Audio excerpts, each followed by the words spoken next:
एक बात बताइए कि मरने के बाद जब हम किसी का शोक व्यक्त करने के लिए जाते हैं तो हम वहाँ ये क्यों पूछते हैं? आमतौर पे ज़्यादातर लोग वहाँ यही पूछते हुए मिलेंगे आपको कि ये कैसे मरा। जब हमने ये जानने की कोशिश नहीं की कि कोई कैसे जी रहा है। आज अगर किसी और के साथ अन्याय हो रहा है तो इसका मतलब ये है कि वो अन्याय आपके घर में भी आने वाला है।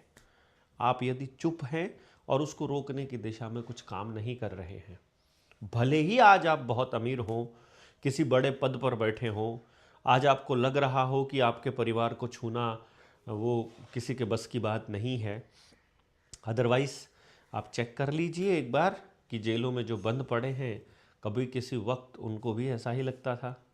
या फिर आज कुछ लोग इस पोजीशन पर होंगे कि उनके पुरखों को लगता होगा कि उनको हाथ लगाना नामुमकिन है और आज वो दर दर की ठोकरें खा रहे हैं, एक एक दाने को मोहताज हैं। इस बात की तरफ आपको नज़र दौड़ानी पड़ेगी और गौर करना पड़ेगा, तभी आप समझ पाएंगे। अपनी 19 दिसंबर से लेकर और 21 दिसंबर तक सहारनपुर की जो ट्रेनिंग है, जो 54वीं ट्रेनिंग है, वो बहुत ही ज़्यादा महत्वपूर्ण होने वाली है। इसके बाद जब हम हरियाणा के हर गांव में उतरेंगे तो उससे पहले सिर्फ एक ट्रेनिंग और हो सकती है, अदरवाइज कोई ट्रेनिंग इसके बीच में नहीं आएगी और फिर हम डायरेक्ट हरियाणा के गांव में उतरेंगे।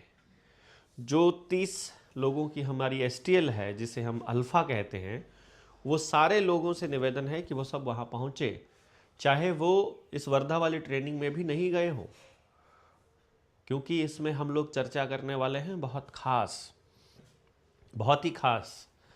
एक पूरी टीम बनेगी, उस टीम का हम विवरण देंगे, उस टीम के विषय में हम आप सब लोगों को बताएंगे कि भाई कौन लोग हैं, किससे संपर्क किया जाए।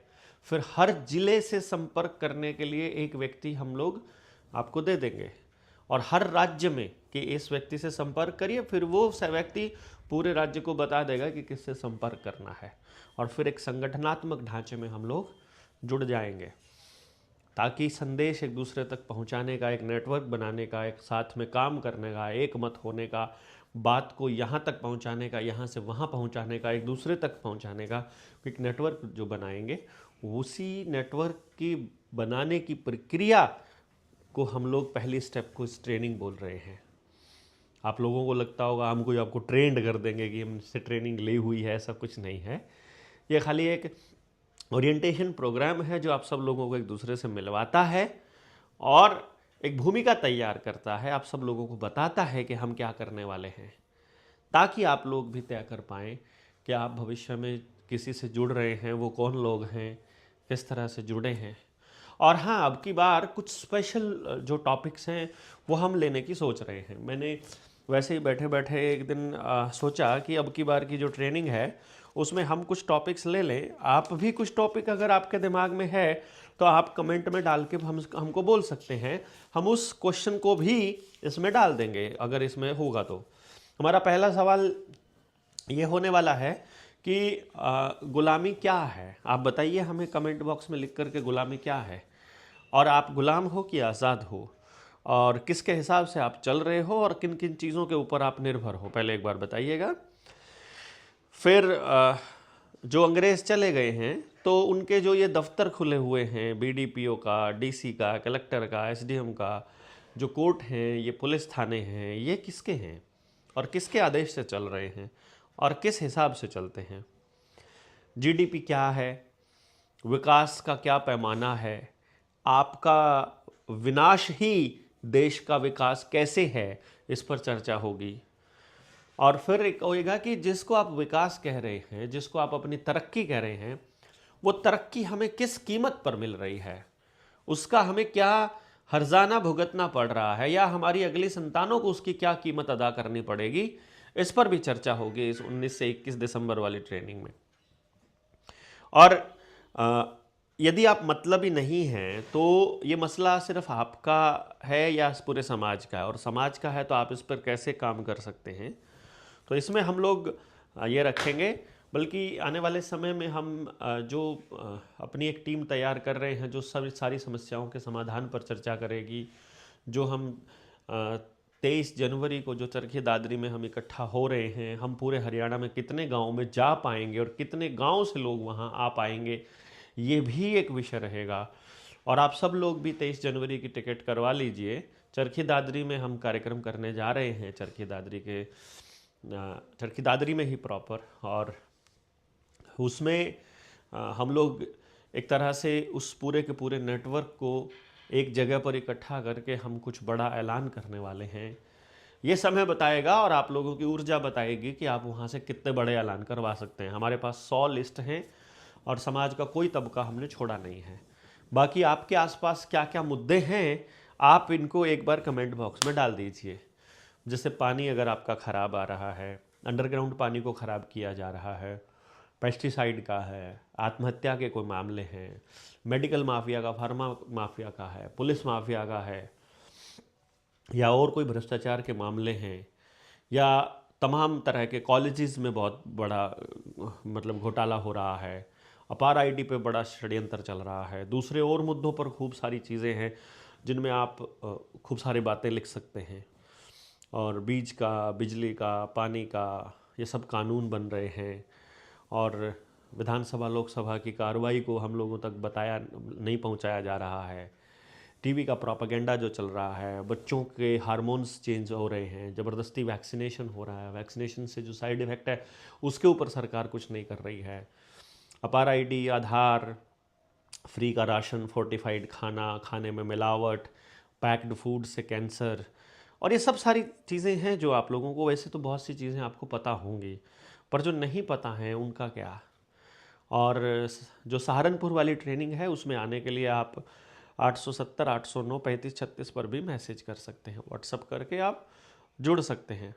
और एक और नंबर था वो शायद मिस हो गया है, चलो any how not a big deal, वो भी मैं आपको चलो बता ही देता हूँ। 98 97 30 8 9 10 ऐसा कुछ नंबर था, 98 97 30 8 9 10 ये नंबर था। आप इस पर भी व्हाट्सअप करके जानकारी हासिल कर सकते हैं। और ये चीज़ें अभी अभी आपने देखा होगा भाई रवि आज़ाद के ऊपर, उनके जो पॉलिटिकल प्रतिद्वंदी हैं उन लोगों ने मुकदमे करवाए हैं। 98 97 30 8 9 10 हाँ यही नंबर है। रवि आज़ाद का केस आपने देखा होगा। देश में कानून व्यवस्था का हाल क्या है इससे आप अंदाज़ा लगा लीजिए कि किसानों की लड़ाई लड़ने वाला एक व्यक्ति, जिसके ऊपर अभी ढाणी लक्ष्मण में जो मनीषा बहन वाला केस हुआ था वहाँ पर भी आरोप लगे, बाद में सारे आरोप झूठे निकले। फिर अभी उनके ऊपर एफआईआर करवाई गई। वो लड़का जिसने एफआईआर करवाई थी उसने आकर के ऑनलाइन बता दिया कि मेरे को धोखे से एफआईआर करवाई है। अब उसके ऊपर नाबालिग के साथ छेड़छाड़ जैसे दूसरे केस लगाए हैं, क्योंकि पैसे खाने के आरोप और ये औरत के आरोप ये हर उस व्यक्ति के ऊपर लगेंगे जो भी सत्ता के सामने आंख दिखाएगा। ये कल को आने वाले समय में जनता सरकार मोर्चा के साथियों के ऊपर भी लग सकते हैं, मेरे ऊपर भी लग सकते हैं। पैसे वाले तो आपने देखे ही होंगे, लेकिन वो चूँकि हमारे साथी सब सारी कमान उन्हीं के पास है, तो इसलिए मुझे कोई खतरा रहता नहीं है कि मैं ऐसे आरोपों के ऊपर कोई टिप्पणी कर पाऊँ। और मुझे तो 24 घंटे लोग देखते हैं अपने साथी, तो कोई इतने बड़ा खेल मुझे इतना ज़्यादा टेंशन नहीं है।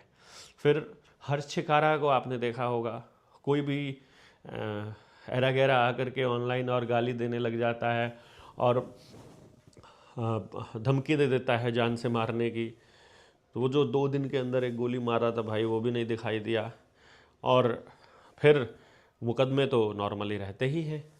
बाद में अभी जो एक कर्नाटक में बिल आया है उसमें तो मतलब 10 साल तक की सज़ा है। बहुत ही शानदार तरीके से जाल बिछाया जा रहा है और बीजेपी जाल बिछा रही है, इसको कांग्रेस आगे लेके जाएगी क्योंकि कांग्रेस कुछ बोल नहीं रही है। सत्ता अगर चाहिए तो टॉप टेबल के साथ सेटिंग करनी पड़ेगी।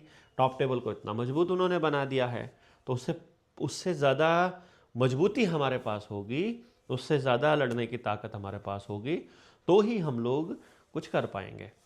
तो भाई रवि आज़ाद को भी हम लोग कहना चाहते हैं कि भाई जहाँ ज़रूरत पड़ेगी सारे संगठन और लोग जो हैं वो आपके साथ के लिए खड़े मिलेंगे। पुलिस प्रशासन से भी और पूरे तंत्र से भी ये मतलब आप इसको चेतावनी कहिए या फिर ये जानकारी के लिए आपको बता रहे हैं कि अकेला मत समझिए। कि अगर मान लीजिए डकैत साहब ने उनको कह दिया है, टिकैत साहब ने, कि भाई हम मतलब कि हम इस पूरी कार्यकारिणी को भंग कर रहे हैं, तो आप सोचे कि वो अकेले पड़ गए हैं। वो अपना संगठन बना लेंगे, उसकी चिंता मत कीजिएगा।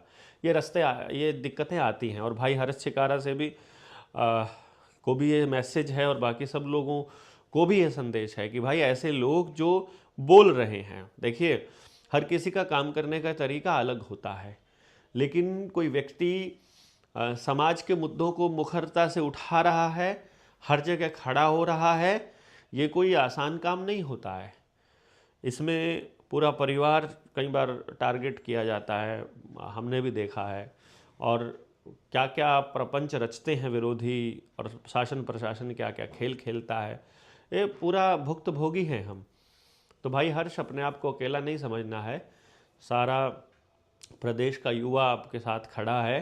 और ज़्यादा जो चूं चपड़ करने वाले लोग हैं, ये भी समझ लें कि देश को छोड़कर भागने वाले लोग जितनी बकवास करते हैं उतनी बकवास कोई नहीं करता है। क्योंकि उन तक जो खबर जाती है देश के हालात की, वो मीडिया के माध्यम से जाती है, और वो सब झूठ बोल रहा है। सारे अखबार, सारे टीवी चैनल। असल हालात ये है कि आज किसान मतलब हर किसान आत्महत्या करने को मजबूर है। गांव के हर आदमी का मकान, दुकान, ट्रैक्टर सब बिक चुका है। पैकेट खा के, उसका पैकेट वाला खाना खा खा कर वो बीमार हो रहा है। नशे की सप्लाई लगातार गाँव में हो रही है। गुंडागर्दी चरम पर है, और सिर्फ लुच्चे गुंडे लोग ही राजनीति में रह गए हैं, और अच्छे लोग जो हैं वो चुप हो गए हैं। और उनकी चुप्पी की वजह से समाज में बर्बादी का यह आलम है कि किसान को एमएसपी के लिए भी लड़ना पड़ रहा है। वो अपने आसपास इथेनॉल जैसी फैक्ट्री नहीं चाहता है, फिर भी उनको संघर्ष करना पड़ रहा है। आदिवासियों की ज़मीनों से उनको बेदखल किया जा रहा है, उनके जंगलों को ज़बरदस्ती काटा जा रहा है। लाखों करोड़ों, 1 करोड़ पेड़ काटे जा रहे हैं, और एक पेड़ लगाने को पर्यावरण बचाना कहते हैं। मतलब इस तरह से आदिवासियों को अपने ही देश के अंदर उजाड़ना, ये कहाँ का न्याय है। और हर गांव को अपना जंगल दोबारा फिर से आबाद करना पड़ेगा। जिस गांव को बात समझ में आ जाए वो उसके ऊपर काम चालू कर दीजिए, वरना हम सब लोगों के लिए भविष्य में जीना मुश्किल हो जाएगा। आपके पास राशन, लकड़ी, कपड़ा, ये सब अपना होना चाहिए। रोटी, कपड़ा और मकान होना चाहिए, और लकड़ी तो खास तौर पे होनी चाहिए। और वो जंगल के अलावा दूसरी जगह से नहीं आएगी। अगर किसी और जगह से आएगी तो उसको व्यापार बना दिया जाएगा। तो इन सारे विषयों पर हम लोग सहारनपुर वाली ट्रेनिंग में 19 से 21 चर्चा करने वाले हैं। आप सारे लोग पहुंचिएगा, जितने भी STLs हैं वो तो ज़रूर पहुंचेंगे वहाँ पर, उनको तो पहुंचना ही है। वहाँ से ही हम लोग एक टीम अनाउंस करने वाले हैं, बल्कि उनकी वीडियोस बना के भी हम कोशिश करेंगे सबको दे दें, ताकि सबको पता चल जाए कि कौन साथी है, ये नाम क्या है, और इससे संपर्क करना है तो इसका फ़ोन नंबर क्या है, और किस ज़िले वाले साथी को किससे संपर्क करना है। तो ये सारे साथी जितने भी हैं आप पहुँचेंगे, और हम सब लोग मिल कर के इस लड़ाई को और मजबूत करेंगे। ये मजबूती एक दूसरे को देते रहेंगे। इसी दिशा में हम लोग आगे बढ़ रहे हैं, और यही हमारा पर्पस भी है कि सब लोग मजबूत हों। सबका मजबूती में हमारी मजबूती है।